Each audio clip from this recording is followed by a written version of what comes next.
Day before Valentine's, my fiancée, who feared water, announced she was taking swimming lessons. I knew instantly she'd fallen for the instructor downstairs. I went to one class, then gave her an ultimatum: call off the wedding or cut ties with him. Vivian stormed out and didn't return all night. Next day, she came back exhausted and aching, but swore I was the only one from then on. At our wedding, as the officiant said, "You may kiss the bride," she shoved me away. "I can't kiss someone I don't love," she choked out. "I can't lie to my heart." In a flash of white silk, she ran from the altar straight into the weeping instructor's arms in the crowd. Rumor erupted, cameras flashed like a supernova. I became the city's laughingstock overnight. Top trending video was their passionate kiss at my wedding. My heart turned to ash. Since you chose to betray me again, don't blame me for burning your world down.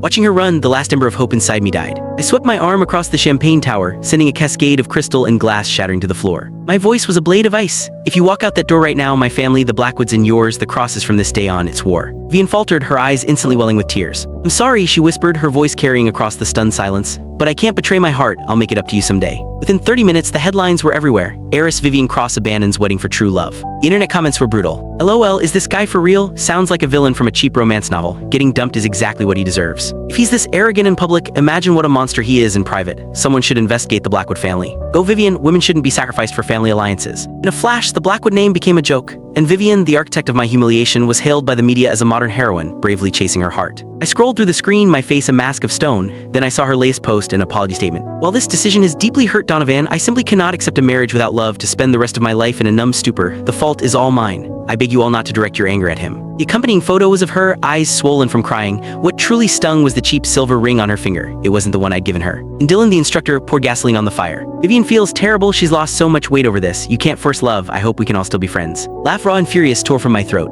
If she had been honest with me before the wedding, I would have let her go. I would have given her my blessing. But she hadn't. She chose this moment in front of the whole city to grind my family's dignity into the dust. Now she thought she could use public opinion to force my forgiveness. Never. "Get on the phone now," I snapped to my assistant. "Pull all Blackwood investments from Cross Industries. Terminate every single partnership. Then use every resource we have to fund their direct competitors. If the Cross family isn't bankrupt by the end of the year, I'll change my name." Sweat beaded on my assistant's forehead. "Mr. Blackwood," he ventured cautiously, "the public opinion is catastrophic for us right now. If we make a move like this, it could backfire."